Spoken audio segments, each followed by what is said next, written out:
നമസ്കാരം, എൻ്റെ പേര് Smitha Haridas. Higher secondary school അധ്യാപികയാണ്.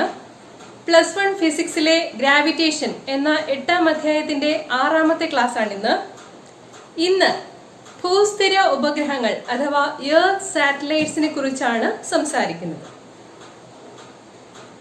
വിദൂരങ്ങളിലേക്ക് ആശയവിനിമയം ചെയ്യുവാനായി ഉപയോഗിക്കുന്ന കൃത്രിമോപഗ്രഹമാണ് വാർത്താവിനിമയോപഗ്രഹം. ഇന്ന് ടെലിഫോൺ, ടെലിവിഷൻ, ഉപഗ്രഹ റേഡിയോ തുടങ്ങി ചാരപ്രവർത്തനം വരെ ഉപഗ്രഹങ്ങൾ ഉപയോഗിച്ച് സാധ്യമാണ്. 36,000 കിലോമീറ്റർ ഉയരത്തിൽ ഭൂമിയുടെ ഭ്രമണത്തിന്റെ അതേ വേഗതയിൽ തന്നെ ചുറ്റുന്ന ഭൂസ്ഥിര ഉപഗ്രഹങ്ങൾ ഉപയോഗിച്ചായിരുന്നു ആശയവിനിമയം ആദ്യമായി തുടങ്ങിയത്. അത്തരം ഉപഗ്രഹത്തെ ഭൂമിയുടെ ഒരു പ്രത്യേക ഭാഗത്ത് നിന്ന് നിരീക്ഷിക്കുമ്പോൾ അത് സ്ഥിരമായി നിൽക്കുകയാണെന്ന് തോന്നും. അത്തരം ഉപഗ്രഹങ്ങൾ 3 ഉപയോഗിച്ചാൽ ഭൂമി മുഴുവനും ആശയവിനിമയം സാധ്യമാകും. എന്നാൽ ഇവയിൽ നിന്നുള്ള സിഗ്നൽ ഭൂമിയിൽ എത്തുമ്പോഴേക്കും ദൂരെ കൂടുതൽ മൂലം ശക്തി കുറഞ്ഞു പോകുന്നത് കൊണ്ട് അവയെ സ്വീകരിക്കുവാൻ ഡിഷ് ആന്റിനകൾ വേണ്ടിവരുന്നു. ഇത് ഏറെ ബുദ്ധിമുട്ടുണ്ടാക്കുന്ന കാര്യമാണ്. അത്രയും മെച്ചപ്പെട്ട മറ്റൊരു സംവിധാനം വികസിപ്പിക്കാൻ സാധിക്കാത്തത് മൂലം ഇന്നും ഏറ്റവും കൂടുതൽ ഉപയോഗിക്കുന്നത് ഭൂസ്ഥിര ഉപഗ്രഹങ്ങൾ മൂലമുള്ള ആശയവിനിമയം തന്നെയാണ്. എങ്കിലും നിത്യോപയോഗത്തിൽ അവ അസാധ്യമാണ്. താഴ്ന്ന ഭ്രമണപഥങ്ങളിലുള്ള ഉപഗ്രഹങ്ങൾ അതിനാണ് ഉപയോഗിക്കുന്നത്.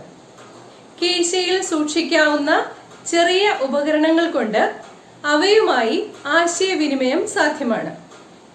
ഇറിഡിയം എന്ന കമ്പനിയാണ് ഇത് ആദ്യമായി ആവിഷ്കരിച്ചത്. ഭൂമിയിൽ നിന്ന് 700ഓളം കിലോമീറ്റർ ഉയരത്തിൽ ചുറ്റുന്ന ഉപഗ്രഹങ്ങളാണ് ഇറിഡിയം കമ്പനി ഇതിനുപയോഗിച്ചത്. ഇറിഡിയം ഉപഗ്രഹങ്ങൾ എന്നറിയപ്പെടുന്ന അവ ഒരിടത്തും സ്ഥിരമായി നിൽക്കുന്നില്ല. അവ അതിവേഗം 100 മിനിറ്റ് കൊണ്ട് ഭൂമിയെ ചുറ്റിക്കൊണ്ടേയിരിക്കും. അതുകൊണ്ട് ഒരു സ്ഥലവുമായുള്ള സ്ഥിരമായ ആശയവിനിമയത്തിന് നിരവധി ഉപഗ്രഹങ്ങൾ വേണമെന്ന് വരും. ഇറിഡിയം അതിനായി 66 ഉപഗ്രഹങ്ങളാണ് വിക്ഷേപിച്ചിരിക്കുന്നത്. ഭൂമിയുടെ ഏത് ഭാഗത്തു നിന്നും ഏതെങ്കിലും ഉപഗ്രഹവുമായി ബന്ധപ്പെടാൻ ഇക്കാരണത്താൽ സാധിക്കും. ഉയർന്ന സാങ്കേതിക വിദ്യ മൂലം അവയ്ക്ക് ഉയർന്ന ചെലവാണുള്ളത്. ഇന്ന് ഇന്ത്യയിൽ ഒരു ഇറിഡിയം ഫോൺ വേണമെങ്കിൽ അതിന് 1 ലക്ഷത്തോളം രൂപ ചെലവാകും. അമേരിക്കയും ജപ്പാനും സഹകരിച്ച് ICO ഇന്റർമീഡിയറ്റ് സർക്കുലർ ഭ്രമണപഥ ഉപഗ്രഹങ്ങൾ വിക്ഷേപിക്കുന്നുണ്ട്. അവയ്ക്ക് 66 ഉപഗ്രഹങ്ങൾക്ക് പകരം 10 ഉപഗ്രഹങ്ങൾ മതിയാവും. ഭ്രമണപഥത്തിന്റെ ഉയരം 600 മുതൽ 700 കിലോമീറ്റർ വരെയാണ്. 5 ഉപഗ്രഹങ്ങൾ ഭൂമധ്യരേഖയിലൂടെയും 5 ധ്രുവങ്ങൾ വഴിയുമാണ് ഭ്രമണം ചെയ്യുന്നത്. 3-4 മണിക്കൂറുകൾ കൊണ്ടാണ് അവ ഒരു ഭ്രമണം പൂർത്തിയാക്കുന്നത്. ഇവ പൂർണ്ണമായും പ്രയോഗത്തിൽ വന്നു കഴിയുമ്പോൾ ഏറെ പ്രയോജനപ്രദമാകുമെന്ന് വിശ്വസിക്കാം. കഴിഞ്ഞ ക്ലാസ് എസ്കേപ്പ് വെലോസിറ്റിയെ കുറിച്ചും റോക്കറ്റ് വിക്ഷേപണത്തെ കുറിച്ചും എസ്കേപ്പ് വെലോസിറ്റിയുടെ എക്സ്പ്രഷൻ ഡിറൈവ് ചെയ്യുന്നതിനെ കുറിച്ചും ഒക്കെ ആയിരുന്നു. ആ ക്ലാസ് ഒരിക്കൽ കൂടി കാണണം. അതിന്റെ തുടർച്ചയാണ് ഇന്നത്തെ ക്ലാസ്സിൽ ആദ്യം റിവൈസ് ചെയ്യാനുള്ളത് Kepler's laws of planetary motion ആണ്. എല്ലാവർക്കും ഒരിക്കൽ കൂടി ക്ലാസ്സിലേക്ക് സ്വാഗതം. നമസ്കാരം, എൻ്റെ പേര് Smitha Haridas. Higher secondary school അധ്യാപികയാണ്. +1 ഫിസിക്സിലെ ഗ്രാവിറ്റേഷൻ എന്ന 8ാം അധ്യായത്തിന്റെ 6ാമത്തെ ക്ലാസ്സാണിന്ന്. ഇന്ന് ഭൂസ്ഥിര ഉപഗ്രഹങ്ങൾ അഥവാ എർത്ത് സാറ്റലൈറ്റ്സിനെ കുറിച്ചാണ് സംസാരിക്കുന്നത്. വിദൂരങ്ങളിലേക്ക് ആശയവിനിമയം ചെയ്യുവാനായി ഉപയോഗിക്കുന്ന കൃത്രിമോപഗ്രഹമാണ് വാർത്താവിനിമയോപഗ്രഹം. ഇന്ന് ടെലിഫോൺ, ടെലിവിഷൻ, ഉപഗ്രഹ റേഡിയോ തുടങ്ങി ചാരപ്രവർത്തനം വരെ ഉപഗ്രഹങ്ങൾ ഉപയോഗിച്ച് സാധ്യമാണ്. 36,000 കിലോമീറ്റർ ഉയരത്തിൽ ഭൂമിയുടെ ഭ്രമണത്തിന്റെ അതേ വേഗതയിൽ തന്നെ ചുറ്റുന്ന ഭൂസ്ഥിര ഉപഗ്രഹങ്ങൾ ഉപയോഗിച്ചായിരുന്നു ആശയവിനിമയം ആദ്യമായി തുടങ്ങിയത്. അത്തരം ഉപഗ്രഹത്തെ ഭൂമിയുടെ ഒരു പ്രത്യേക ഭാഗത്ത് നിന്ന് നിരീക്ഷിക്കുമ്പോൾ അത് സ്ഥിരമായി നിൽക്കുകയാണെന്ന് തോന്നും. അത്തരം ഉപഗ്രഹങ്ങൾ 3 ഉപയോഗിച്ചാൽ ഭൂമി മുഴുവനും ആശയവിനിമയം സാധ്യമാകും. എന്നാൽ ഇവയിൽ നിന്നുള്ള സിഗ്നൽ ഭൂമിയിൽ എത്തുമ്പോഴേക്കും ദൂരെ കൂടുതൽ മൂലം ശക്തി കുറഞ്ഞു പോകുന്നത് കൊണ്ട് അവയെ സ്വീകരിക്കുവാൻ ഡിഷ് ആന്റിനകൾ വേണ്ടിവരുന്നു. ഇത് ഏറെ ബുദ്ധിമുട്ടുണ്ടാക്കുന്ന കാര്യമാണ്. അത്രയും മെച്ചപ്പെട്ട മറ്റൊരു സംവിധാനം വികസിപ്പിക്കാൻ സാധിക്കാത്തത് മൂലം ഇന്നും ഏറ്റവും കൂടുതൽ ഉപയോഗിക്കുന്നത് ഭൂസ്ഥിര ഉപഗ്രഹങ്ങൾ മൂലമുള്ള ആശയവിനിമയം തന്നെയാണ്. എങ്കിലും നിത്യോപയോഗത്തിൽ അവ അസാധ്യമാണ്. താഴ്ന്ന ഭ്രമണപഥങ്ങളിലുള്ള ഉപഗ്രഹങ്ങൾ അതിനാണ് ഉപയോഗിക്കുന്നത്. കീശയിൽ സൂക്ഷിക്കാവുന്ന ചെറിയ ഉപകരണങ്ങൾ കൊണ്ട് അവയുമായി ആശയവിനിമയം സാധ്യമാണ്. ഇറിഡിയം എന്ന കമ്പനിയാണ് ഇത് ആദ്യമായി ആവിഷ്കരിച്ചത്. ഭൂമിയിൽ നിന്ന് 700ഓളം കിലോമീറ്റർ ഉയരത്തിൽ ചുറ്റുന്ന ഉപഗ്രഹങ്ങളാണ് ഇറിഡിയം കമ്പനി ഇതിനുപയോഗിച്ചത്. ഇറിഡിയം ഉപഗ്രഹങ്ങൾ എന്നറിയപ്പെടുന്ന അവ ഒരിടത്തും സ്ഥിരമായി നിൽക്കുന്നില്ല. അവ അതിവേഗം 100 മിനിറ്റ് കൊണ്ട് ഭൂമിയെ ചുറ്റിക്കൊണ്ടേയിരിക്കും. അതുകൊണ്ട് ഒരു സ്ഥലവുമായുള്ള സ്ഥിരമായ ആശയവിനിമയത്തിന് നിരവധി ഉപഗ്രഹങ്ങൾ വേണമെന്ന് വരും. ഇറിഡിയം അതിനായി 66 ഉപഗ്രഹങ്ങളാണ് വിക്ഷേപിച്ചിരിക്കുന്നത്. ഭൂമിയുടെ ഏതു ഭാഗത്തു നിന്നും ഏതെങ്കിലും ഉപഗ്രഹവുമായി ബന്ധപ്പെടാൻ ഇക്കാരണത്താൽ സാധിക്കും. ഉയർന്ന സാങ്കേതിക വിദ്യ മൂലം അവയ്ക്ക് ഉയർന്ന ചെലവാണുള്ളത്. ഇന്ന് ഇന്ത്യയിൽ ഒരു ഇറിഡിയം ഫോൺ വേണമെങ്കിൽ അതിന് 1 ലക്ഷത്തോളം രൂപ ചെലവാകും. അമേരിക്കയും ജപ്പാനും സഹകരിച്ച് ICO ഇന്റർമീഡിയറ്റ് സർക്കുലർ ഭ്രമണപഥ ഉപഗ്രഹങ്ങൾ വിക്ഷേപിക്കുന്നുണ്ട്. അവയ്ക്ക് 66 ഉപഗ്രഹങ്ങൾക്ക് പകരം 10 ഉപഗ്രഹങ്ങൾ മതിയാവും. ഭ്രമണപഥത്തിന്റെ ഉയരം 600 മുതൽ 700 കിലോമീറ്റർ വരെയാണ്. 5 ഉപഗ്രഹങ്ങൾ ഭൂമധ്യരേഖയിലൂടെയും 5 എണ്ണം ധ്രുവങ്ങൾ വഴിയുമാണ് ഭ്രമണം ചെയ്യുന്നത്. 3-4 മണിക്കൂറുകൾ കൊണ്ടാണ് അവ ഒരു ഭ്രമണം പൂർത്തിയാക്കുന്നത്. ഇവ പൂർണ്ണമായും പ്രയോഗത്തിൽ വന്നു കഴിയുമ്പോൾ ഏറെ പ്രയോജനപ്രദമാകുമെന്ന് വിശ്വസിക്കാം. കഴിഞ്ഞ ക്ലാസ് എസ്കേപ്പ് വെലോസിറ്റിയെ കുറിച്ചും റോക്കറ്റ് വിക്ഷേപണത്തെ കുറിച്ചും എസ്കേപ്പ് വെലോസിറ്റിയുടെ എക്സ്പ്രഷൻ ഡിറൈവ് ചെയ്യുന്നതിനെ കുറിച്ചും ഒക്കെ ആയിരുന്നു. ആ ക്ലാസ് ഒരിക്കൽ കൂടി കാണണം. അതിന്റെ തുടർച്ചയാണ് ഇന്നത്തെ ക്ലാസ്സിൽ ആദ്യം റിവൈസ് ചെയ്യാനുള്ളത് Kepler's laws of planetary motion ആണ്. എല്ലാവർക്കും ഒരിക്കൽ കൂടി ക്ലാസ്സിലേക്ക് സ്വാഗതം. 1571 മുതൽ 1630 വരെ ജർമ്മനിയിൽ ജീവിച്ച ജോഹാൻസ് കെപ്ലർ ആണ് ഗ്രഹചലന നിയമങ്ങൾ അഥവാ പ്ലാനറ്ററി ലോസ് ആവിഷ്കരിച്ചത്. ന്യൂട്ടന്റെ ഗുരുത്വാകർഷണ നിയമത്തിന് അടിത്തറ പാകിയത് കെപ്ലറുടെ ഗ്രഹചലന നിയമങ്ങളാണ് അഥവാ പ്ലാനറ്ററി ലോസ് ആണ്. 3 നിയമങ്ങളാണുള്ളത്. First law is known as the law of orbits, second law is the law of areas and the third law is known as the law of periods. നമുക്ക് first law പരിശോധിക്കാം. അതാണ് law of orbits. Every planet revolves around the sun in an elliptical orbit with the sun at one of the foci. എല്ലാ ഗ്രഹങ്ങളും ദീർഘവൃത്താകാരമായ ഭ്രമണപഥത്തിലൂടെ സൂര്യനെ ചുറ്റി സഞ്ചരിക്കുന്നു. ദീർഘവൃത്തത്തിന്റെ 2 കേന്ദ്രബിന്ദുക്കളിൽ ഏതെങ്കിലും ഒന്നിലായിരിക്കും സൂര്യന്റെ സ്ഥാനം. കോഴിമുട്ടയുടെ ആകൃതി, അതാണ് ദീർഘവൃത്താകാരം എന്ന് പറയുന്നത്. അതിന് 2 ഫോക്കസുകളുണ്ട്, ഫൊസായി ഉണ്ട്. ഏതെങ്കിലും ഒരു ഫോക്കസിൽ സൂര്യൻ വരത്തക്ക രീതിയിലായിരിക്കും ദീർഘവൃത്താകാരമായ പാതയിൽ കൂടി പ്ലാനറ്റ് സൂര്യനെ ചുറ്റി സഞ്ചരിക്കുന്നത് എന്നാണ് ലോ ഓഫ് ഓർബിറ്റ്സ് പറയുന്നത്. രണ്ടാം നിയമം, ഏരിയൽ വെലോസിറ്റി കോൺസ്റ്റന്റ് ആയിരിക്കുമെന്ന് പറയുന്ന ലോ ഓഫ് ഏരിയാസ് എന്താന്ന് വെച്ചാൽ, ഒരു ഗ്രഹത്തെയും സൂര്യനെയും ബന്ധിപ്പിക്കുന്ന ഒരു റേഡിയസ് വെക്ടർ സങ്കല്പിച്ചാൽ അത് ഒരേ സമയത്ത് ഒരേ വിസ്തീർണത്തെ കടന്നു പോകുമെന്നാണ്. ഇത് ശരിയാകണമെന്നുണ്ടെങ്കിൽ ഗ്രഹം സൂര്യനടുത്തായിരിക്കുമ്പോൾ വേഗത കൂടുതലാവുകയും അകലത്തിലായിരിക്കുമ്പോൾ വേഗത കുറവായിരിക്കുകയും വേണം. The radius vector drawn from the sun to the planet sweeps out equal areas in equal intervals of time, or the area swept out in unit time is a constant. Statement പഠിക്കണം. 3 സ്റ്റേറ്റ്മെന്റുകളും പഠിക്കണം. 2 നമ്മളിപ്പോ സൂചിപ്പിച്ചു കഴിഞ്ഞു. Law of ഓർബിറ്റ്സും law of ഏരിയാസും. Okay, പഠിക്കണേ.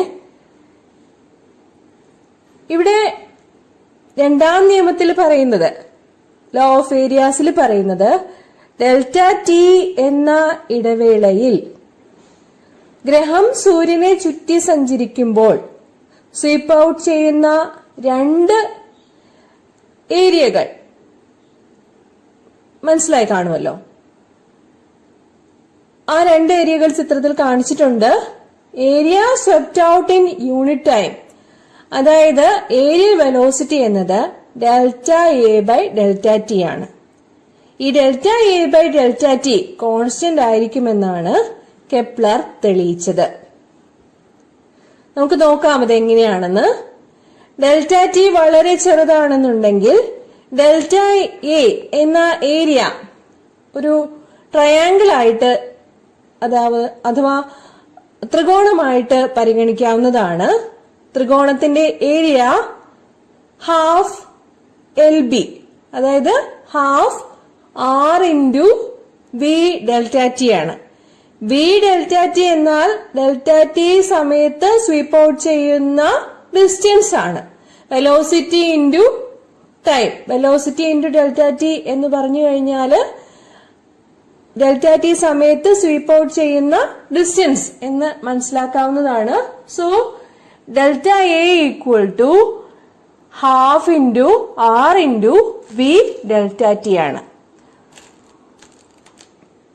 മനസ്സിലായി കാണുമെന്ന് വിചാരിക്കുന്നു.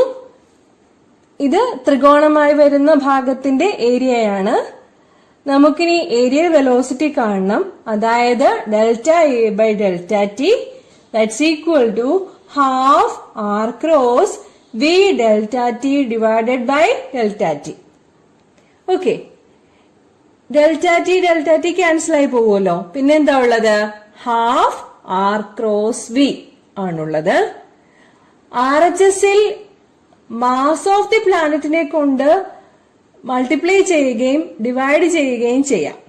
അപ്പൊ എന്താ വരിക? ഹാഫ് ആർ ക്രോസ് വി എന്നുള്ളതിന് പകരം 1/2m into R cross M B എന്നാവും. So we have the equation delta A by delta T equal to 1/2m into R cross M B. എന്താണ് എം വി എന്ന് പറഞ്ഞാൽ? Mass into velocity, that is momentum of the planet ആയിരിക്കും. V വെലോസിറ്റിയില് revolve ചെയ്തുകൊണ്ടിരിക്കുന്ന പ്ലാനറ്റിന്റെ മൊമെന്റമാണ് M V എന്ന് പറയുന്നത്. So delta A by delta T equal to 1/2m into R cross P എന്ന് എഴുതാവുന്നതാണ്. പക്ഷേ ആർ ക്രോസ് പി എ പറയുന്ന പേര് angular momentum of rotation of the planet എന്നാണ്, which is represented by the letter capital L. So, R cross P equal to angular momentum of rotation of the planet L. Angular momentum L എന്നത് ഒരു പ്ലാനറ്റിനെ സംബന്ധിച്ചിടത്തോളം constant ആയിരിക്കും. Mass of the planet already constant ആണ്. അങ്ങനെയാകുമ്പോൾ delta A by delta T equal to areal velocity equal to L/2m equal to a constant. L/2m constant. Areal velocity delta A by delta T equal to a constant. ഇതാണ് law of areas. മനസ്സിലായിട്ടുണ്ടാവും എന്ന് വിചാരിക്കുന്നു. എന്തെങ്കിലും സംശയം ഉണ്ടെങ്കിൽ comment ബോക്സിൽ ഒന്ന് സൂചിപ്പിക്കണം. പറ്റുന്നത് പോലെ ഒരിക്കൽ കൂടി പറഞ്ഞു തരാം. Next is third law or law of periods. Statement പഠിക്കണം. The square of the period of revolution of the planet capital T around the sun is proportional to the cube of the semi-major axis small a of its orbit. That is T square proportional to a cube.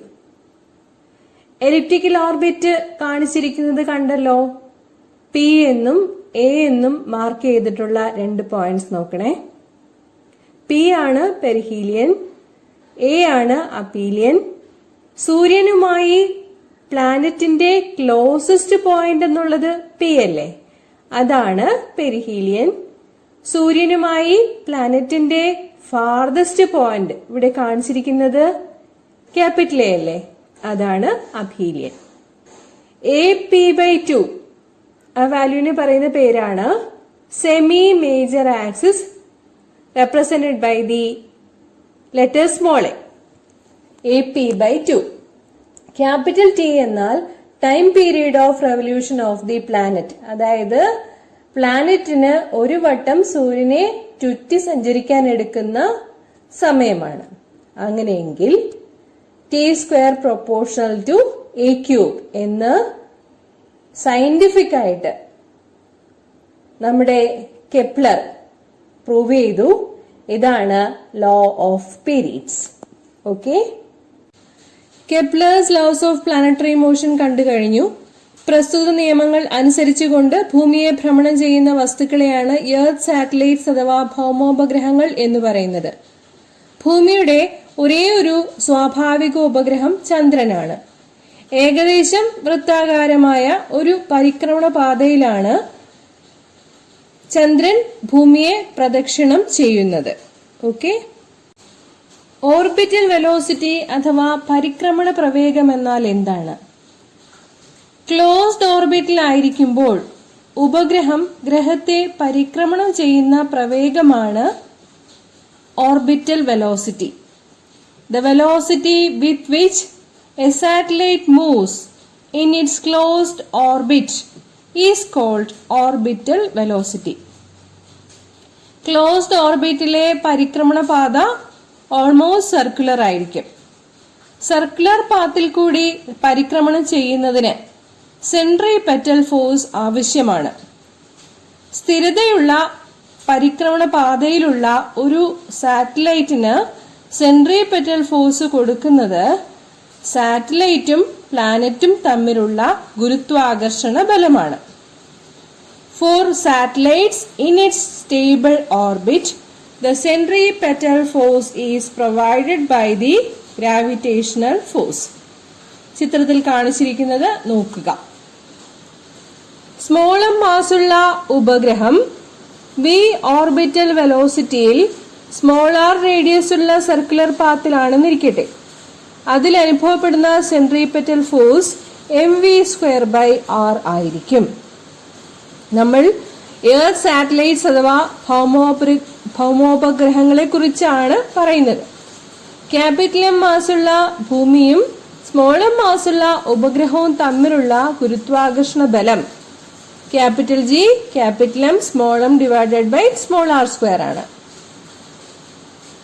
Condition പറയാം. For stable orbit, the centripetal force is provided by the gravitational force, which means mv²/r equal to gmm divided by r square. ഇവിടെ capital G എന്നത് gravitational constant ആണ്. സമവാക്യത്തിന്റെ ഇരുവശങ്ങളിലുമുള്ള എമ്മും ആറും cancel ചെയ്യാം. അതിനുശേഷം കിട്ടുക v² equal to capital G capital M divided by small R എന്നായിരിക്കും. അല്ലെങ്കിൽ small V equal to square root of capital G capital M divided by small R. ഈ എക്സ്പ്രഷൻ വളരെ പ്രധാനപ്പെട്ടതാണ്, നോട്ട് ചെയ്ത് വെക്കണം. സ്മോൾ എച്ച് എന്ന് പറയുന്നത് height of the satellite above the earth ആണെന്നിരിക്കട്ടെ. Then radius of the circular orbit of the satellite small r equal to capital R plus h ആയിരിക്കും, where capital R is the radius of the earth. നേരത്തെ കണ്ട expression v equal to square root of gm by r എന്നത് നമുക്ക് square root of gm by capital R plus h എന്ന് എഴുതാം, which is equal to capital R square g divided by capital R plus h. ഇങ്ങനെ എഴുതാൻ എന്താണ് കാര്യം? Acceleration due to ഗ്രാവിറ്റിയുടെ expression നമ്മൾ പഠിച്ചിട്ടുണ്ട്. Small g equal to capital G capital M divided by capital R square or gm equal to R square g. അപ്പോൾ gm എന്നതിന് പകരം R square g എന്ന എക്സ്പ്രഷൻ മുകളിൽ സബ്സ്റ്റിറ്റ്യൂട്ട് ചെയ്ത് കൊടുക്കുമ്പോഴാണ് v equal to square root of R square g divided by R plus g എന്ന് കിട്ടുന്നത്. ഇനി പറയാനുള്ളത് time period of a satellite എന്താണെന്നാണ്. ഒരു എർത്ത് സാറ്റലൈറ്റിന്റെ ടൈം പീരീഡ് എന്നാൽ ഭൂമിയെ ഒരു പ്രാവശ്യം പ്രദക്ഷിണം ചെയ്യുന്നതിനെടുക്കുന്ന സമയമാണ്. We know the relation time taken t equal to distance divided by velocity. Circular പാത്തിന്റെ ചുറ്റളവാണ് ഡിസ്റ്റൻസ് ട്രാവൽഡ് എന്നതുകൊണ്ട് ഉദ്ദേശിക്കുന്നത്, which is 2π into r plus h അല്ലേ? ചുറ്റളവ് 2πr അല്ലേ? 2πr എന്നുള്ളത് ഇവിടെ 2π into r plus h ആകും. ഓൾറെഡി സൂചിപ്പിച്ചു കഴിഞ്ഞു എർത്ത് സാറ്റലൈറ്റിന്റെ radius small r equal to capital R plus h ആണെന്ന്. Therefore, capital T equal to 2π into R plus h divided by v. Orbital velocity യുടെ expression ഓർക്കണം, v equal to square root of gm divided by R plus h. ഇത് time period capital T യുടെ എക്സ്പ്രഷനിൽ substitute ചെയ്യുക. Then capital T equal to 2π into R plus h divided by square root of gm divided by R plus h. Square root of gm divided by r plus h എന്നുള്ളത് ഡിനോമിനേറ്ററിലാണ്. അതിലെ root of r plus h ന്യൂമറേറ്ററിലേക്ക് പോകും. Then capital T equal to 2π into r plus h into square root of r plus h divided by square root of gm. r plus h into square root of r plus h എന്നാൽ r plus h into r plus h raised to 1/2 ആണ്. പവറുകൾ കൂട്ടിയെടുക്കുകയാണ് ചെയ്യേണ്ടത്. r plus h ന്റെ power 1 ആണ്. പിന്നെ r plus h raised to 1/2 ഉണ്ട്. അങ്ങനെ വരുമ്പോൾ 1 plus 1/2 എന്ന് പറഞ്ഞാൽ 3/2 വരും. Or time period t equal to 2π into r plus h raised to 3/2 divided by square root of gm. ഈ ഇക്വേഷനെ ഇക്വേഷൻ എ എന്ന് നമുക്ക് രേഖപ്പെടുത്താം. ഇക്വേഷൻ എ സ്ക്വയർ ചെയ്യുമ്പോൾ എന്താ കിട്ടുക? T square equal to 4π square divided by gm into r plus h the whole cube എന്നുള്ളതാണ്.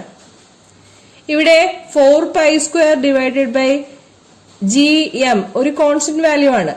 അതില് vary ചെയ്യുന്നതായിട്ട് ഒന്നുമില്ല. 4π സ്ക്വയർ കോൺസ്റ്റന്റ് ആണ്, ഗ്രാവിറ്റേഷണൽ കോൺസ്റ്റന്റ് ആണ്, മാസ് ഓഫ് എർത്ത് കോൺസ്റ്റന്റ് ആണ്. ഈ കോൺസ്റ്റന്റുകളെല്ലാം കൂടി ചേർത്തിട്ട് ക്യാപിറ്റൽ K എന്ന് വിളിക്കുകയാണെങ്കിൽ നമുക്ക് ഇക്വേഷൻ കിട്ടുക T square equal to K into R plus h the whole cube എന്നായിരിക്കും. ഇതിനെ പ്രൊപ്പോർഷണാലിറ്റി വെച്ചിട്ട് റെപ്രസെന്റ് ചെയ്യുകയാണെങ്കിൽ T square proportional to R plus h the whole cube എന്ന് എഴുതാവുന്നതാണ്. ഇതെന്താണ്? ഇതാണ് നമ്മുടെ Kepler's law of periods. Statement ഓർത്തിരിക്കണം. The square of the period of revolution of the planet around the sun is proportional to the cube of the semi major axis of the orbit. എളുപ്പത്തിൽ പറയുകയാണെങ്കിൽ T square proportional to A cube. അത് തന്നെയാണ് നമുക്കിവിടെ കിട്ടിയത്, T square proportional to R plus h the whole cube എന്നുള്ളത്. ഇനി നമുക്ക് minimum ഓർബിറ്റിന്റെ കാര്യം പറയാം. ആമുഖമായി പറഞ്ഞതുപോലെ 700 കിലോമീറ്റർ ഉയരത്തിലാണ് നമ്മുടെ സാറ്റലൈറ്റ് എന്ന് വിചാരിക്കുക. ഭൂമിയുടെ റേഡിയസ് ആയ 6400 കിലോമീറ്ററിനെ സംബന്ധിച്ചിടത്തോളം 700 കിലോമീറ്റർ എന്ന് പറയുന്നത് ചെറിയൊരു വാല്യൂ ആണ്.